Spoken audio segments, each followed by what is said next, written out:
आजकल के जमाने में देखा जाए तो जिसके पास पैसा है उसी की सत्ता है, और ये बात सही भी है।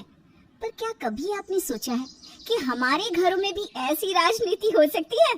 आप कहेंगे घर में ये सब कैसे हो सकता है? अरे भाई, कौशल्या के घर में तो यही होता है। राकेश, इस महीने भी तूने सिर्फ 20,000 रुपए ही दिए हैं घर खर्च के। रवि को देख, छोटा बेटा है इस घर का, फिर भी हर महीने 50,000 रुपए देता है। तेरे बाबूजी रिटायर हो गए, फिर भी उनकी पेंशन तुझसे ज्यादा आती है। हाँ माँ, मैं समझता हूँ, पर मेरा कारोबार आजकल थोड़ा ठीक नहीं चल रहा। बस जैसे ही 1-2 प्रोजेक्ट्स मिल जाएंगे मैं ज्यादा खर्च दे दिया करूँगा माँ। कौशल्या, क्या तुम भी ये क्या लगा रखा है कम ज्यादा? ठीक है ना, दोनों हमारे ही बेटे हैं, क्या फर्क पड़ता है किसने ज्यादा दिया किसने कम? फर्क कैसे नहीं पड़ता जी? अब जो पैसा ज्यादा देगा उसी का पैसा भी तो ज्यादा खर्च होगा ना इस घर में। आपकी माँ भी तो ऐसे ही करती है, जिसका ज्यादा घर खर्च उसी की उस घर में मानी जाती थी। अरे हमारा जमाना अलग था, और मेरी माँ ऐसा करती थी तो जरूरी नहीं कि तुम भी वैसा ही करो, समझी? राकेश बेटा, कोई बात नहीं, जब तेरे पास ज्यादा मुनाफा हो तब पैसे दे देना। हम सब घर में साथ हैं, है ना? मैं देख लूंगा घर खर्च। थैंक यू बाबूजी। हर महीने कौशल्या और करमचंद अपने बेटों से घर खर्च लिया करते थे और उसी के हिसाब से महीने का बजट तैयार होता था। लेकिन कौशल्या की नजरों में तो यही था कि जिस बेटे ने ज्यादा घर खर्च दिया उसी का राज घर में चलना चाहिए। इसीलिए वो छोटे बेटे और बहू का कहना घर में ज्यादा मानती थी, चाहे वो फिर कोई भी बात हो। अरे जरा तुम दोनों की लिस्ट तो बताना कि क्या क्या चाहिए तुम दोनों को। तुम्हारे बाबूजी और मैं बाजार जा रहे हैं तो लेते आएंगे। माँ जी, मैंने ये लिस्ट बनाई है। ये सारे क्रीम्स, फेस वॉश, ये सब मुझे चाहिए था। और मुझे बस कुछ सामान चाहिए था, 2-4 चीजें ही है काम की, बस वही है। कविता, अगली बार भी तूने यही सब मंगवाया था ना, फिर खत्म हो गया। अरे इतने महंगा में ये सब पाउडर ला ली, तू क्या करेगी? ये सब मैं अगली बार ले आऊंगी, ठीक है? और वैसे भी इस बार के राकेश के पैसे तो बस बिल भरने में ही चले गए, कुछ हाथ तो आया नहीं। ठीक है माँ जी, तो मेरी भी कुछ ही चीजें लेकर आइएगा, कोई बात नहीं। अरे नहीं नहीं, ले आऊंगी ना तेरी सारी चीजें। अरे सब लेकर आऊंगी। रवि इतने पैसे देता है घर में, उसकी बीवी की 1-2 चीज भी नहीं ला सकती क्या मैं? क्या सोचेगा वो? अरे मैं लेकर आऊंगी सारी चीजें। कविता बहू, यहाँ ला, मैं लेकर आता हूँ तेरी सारी चीजें। नहीं नहीं बाबूजी, कोई बात नहीं, वैसे भी ये इतनी जरूरी नहीं है। ये कोई पहली बार नहीं था कि कौशल्या ने कविता के साथ ऐसा किया हो। इस घर में राकेश और कविता के साथ अक्सर ऐसा होता आता था। माँ, मैं और रिया सोच रहे थे कि हम इस बार गर्मियों की छुट्टियाँ मनाली होकर आए। बहुत वक्त हो गया है, हम कहीं गए नहीं। अरे हाँ हाँ, जाओ जाओ, घूम कर आओ, तुम दोनों को भी अच्छा लगेगा। कविता बहू, तुम दोनों भी कहीं आसपास घूम कर आओ। तुम दोनों कहीं नहीं गए इतने दिनों से। रिया और रवि तो फिर भी कई बार जाते रहते हैं। जाओ, तुम दोनों भी कहीं घूम कर आओ। अरे आप देख रहे हैं, पहले ही राकेश घर में 20,000 देता है, अगर घूमने चले गए दोनों तो अगले महीने ये भी नहीं देगा। नहीं नहीं, कहीं जाने की जरूरत नहीं है, रिया और रवि को जाने दो। हाँ बाबूजी, माँ सही तो कह रही है। अभी मुझे अपने व्यापार पे ध्यान देना है। एक बार ये प्रोजेक्ट्स पास हो जाए उसके बाद मैं आप दोनों को भी तीरथ पर भेजूंगा। अरे वो तो बात की बात है राकेश, पहले तो घर खर्च का तो बंदोबस्त कर ले। देख रवि को तुझसे छोटा है, फिर भी कितना अच्छा कमा रहा है। अरे तू भी ये व्यापार छोड़ और कोई नौकरी कर ले। कौशल्या, नौकरी में तो हम दूसरों के लिए काम करते हैं, व्यापार में आज मुनाफा नहीं, पर एक दिन देखना राकेश जरूर सफल होगा।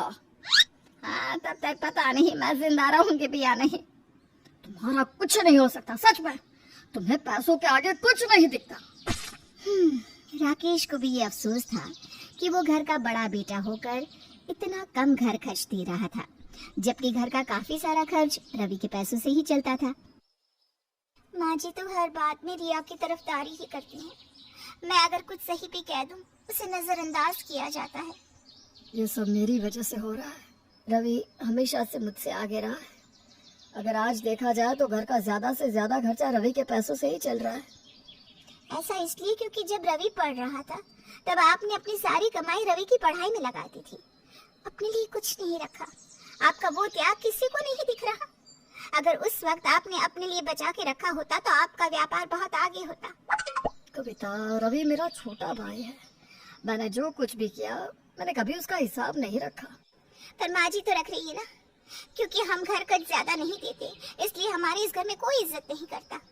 पर आपने इस घर के लिए क्या क्या किया है ये कोई याद नहीं रखता।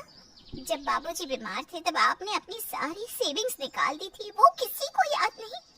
अरे छोड़ो ना ये सब पुरानी बातें, क्यों लेकर बैठी हो आप? क्योंकि सबको जानना जरूरी है कि आपने अपने बारे में ना सोचकर सबके बारे में सोचा है।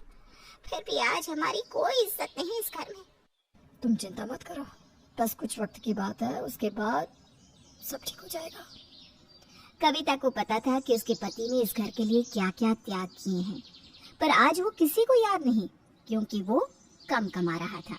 पर एक पत्नी के लिए बार बार पति का अपमान सहना मुश्किल होता है और कविता के साथ भी आज यही हुआ। अरे कविता बहू कहाँ जा रही है? माँ जी, इनके लिए पनीर लेने जा रही हूँ, बहुत दिनों से इनका मन था खाने का। पनीर कितना महंगा है जानती भी हो, रहने दो और कुछ बना दो। पर क्यों माँ जी? उस दिन रवि को खाना था पनीर और मशरूम तो आप इतना सारा ले आई थी। अरे रवि की बात और है? क्यों और है? क्योंकि 50,000 देता है घर खर्च। कविता, ज्यादा जबान लड़ाने की जरूरत नहीं है। नहीं, आज मैं जरूर बोलूंगी। कितने वक्त से देख रही हूँ घर खर्च लगा रखा है। अगर मेरे पति रवि की पढ़ाई के लिए पैसे नहीं देते तो आज आपका ये बेटा कुछ नहीं होता। बाबूजी के इलाज में इन्होंने अपने व्यापार के पैसे डाल दिए, फिर भी आज हम दोनों को घर खर्च के लिए सुनाया जाता है। सुना था जिसके पास पैसे होते हैं उसी की सत्ता होती है। आपने तो अपने घर में ही राजनीति शुरू कर दी माँ जी। कविता बस करो। नहीं राकेश, कविता बहू बिल्कुल ठीक कह रही है। कौशल्या की आंखों पे जो घर खर्च का मोह लगा है वो उतरना जरूरी है। राकेश ने इस घर के लिए बहुत कुछ किया है, पर तूने कभी उसे वो इज्जत नहीं दी। कविता भाभी सही कह रही हैं। आज मैं जो भी हूँ भैया के सपोर्ट की वजह से हूँ। अरे ऐसा कुछ भी नहीं है, ये सब तो मेरा फर्ज था और तेरे उस फर्ज को मैंने कभी नहीं सराहा। मुझे माफ कर दे बेटा, मैं अपनी सास की तरह बन गई थी। मुझे और तेरे बाबूजी को भी कभी वो इज्जत नहीं मिली जो मेरे देवर देवरानी को मिलती थी, और मैंने भी यही तुम्हारे साथ कर दिया, जबकि मुझे उस सब से सबक लेना चाहिए था। आप माफी मत मांगिए माँ, और आपके लिए एक तोहफा है, अपना हाथ आगे कीजिए। ये लीजिए 1 लाख। मेरे सारे प्रोजेक्ट्स पास हो गए, अब हम सब साथ में कहीं घूमने चलेंगे। ये हुई ना बात। अब देख तेरी माँ को कैसे रात को नींद आती है। क्या आप भी चुप रही है। कौशल्या जी की बहू का नाम था कामना, और कामना का काम था हमेशा रद्दी और कबाड़ को अपने घर में इकट्ठा करके रखना। कौशल्या जी अपनी बहू की अजीबोगरीब आदत से बहुत परेशान थी, लेकिन क्या करती, इस आदत के अलावा कामना के अंदर और कोई कमी नहीं थी।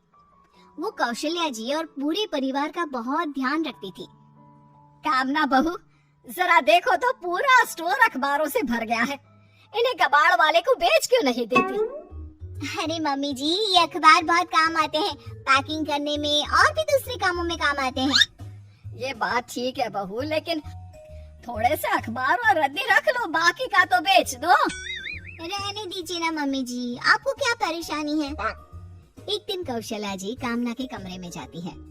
अरे कामना, ये क्या? तुम्हारे कमरे में इतने सारे पुराने कपड़े इकट्ठे हो रखे हैं। मम्मी जी, ये सारे कपड़े ना छोटे हो गए हैं और पुराने भी। मेरा मतलब कुछ फटे हुए कपड़े भी हैं और कुछ पहनने के लायक नहीं है। अरे तो बहू, इनको किसी गरीब को दे दो और जो फटे हुए हैं उनको फेंक दो। अरे मम्मी, यही बात तो मैं कामना से कह कर थक गया हूँ, लेकिन ये मेरी बात ही नहीं सुनती। मम्मी जी, कोई बात नहीं ना, कपड़े ही तो है, एक कोने में तो रखे हैं, रहने दीजिए ना। लेकिन बहू तुम्हारा पूरा कमरा इन पुराने कपड़ों से भरा हुआ लग रहा है, अच्छा थोड़ी ना लगता है। लेकिन कामना किसी की बात नहीं मानती। थोड़े दिनों के बाद कामना बहुत सारे पुराने अखबार और कपड़े लेकर अपनी सास के कमरे में पहुंचती है। क्या है बहू, ये कबाड़ लेकर यहाँ मेरे कमरे में क्यों आई हो? मम्मी जी वो क्या है ना, ड्राइंग रूम, गेस्ट रूम और मेरा बेडरूम सब कुछ फुल हो चुका है। अब आपका ही कमरा बचा था ये सब रखने के लिए। अरे बहू मेरी बात मान भी जाओ, क्यों अच्छे खासे सुंदर घर को कबाड़ खाना बनाना चाहती हो? प्लीज मम्मी जी, ये पुराना सामान आपके कमरे में रख दीजिए ना। ठीक है, जो करना है करो, बस मेरे सोने के लायक जगह छोड़ देना। ना हमारा पूरा घर रद्दी और कबाड़ से भर चुका है, प्लीज अब तो इसे बेच दो। अरे नहीं, मैंने छत पर जगह बना ली है, मैं वहाँ पर सामान रखना शुरू कर दूंगी।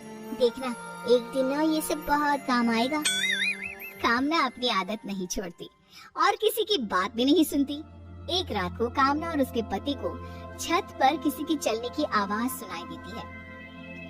ऐसा लग रहा है जैसे हमारी छत पर कुछ लोग चल रहे हैं। अरे ऐसा तो नहीं ना कि कहीं घर में चोर घुस आए हो?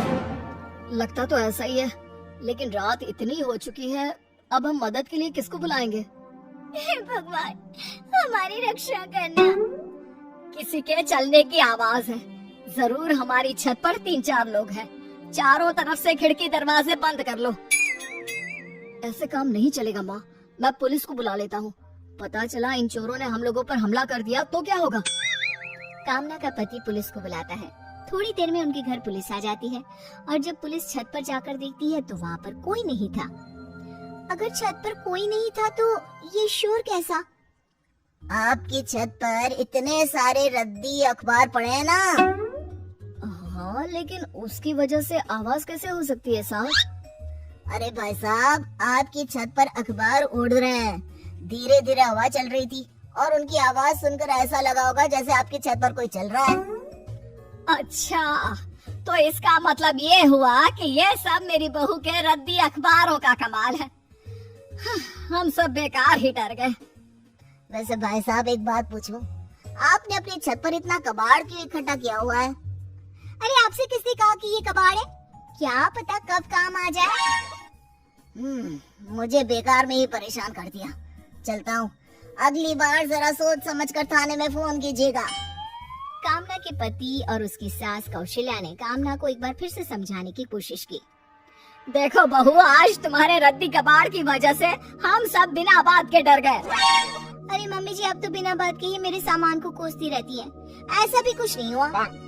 कामना की कबाड़ को इकट्ठा करने की आदत कम होने के बजाय बढ़ती ही जाती है और कमाल तो तब होता है जब वो दूसरे कबाड़ वालों से उनका सामान खरीदकर अपने घर में जमा करना शुरू कर देती है।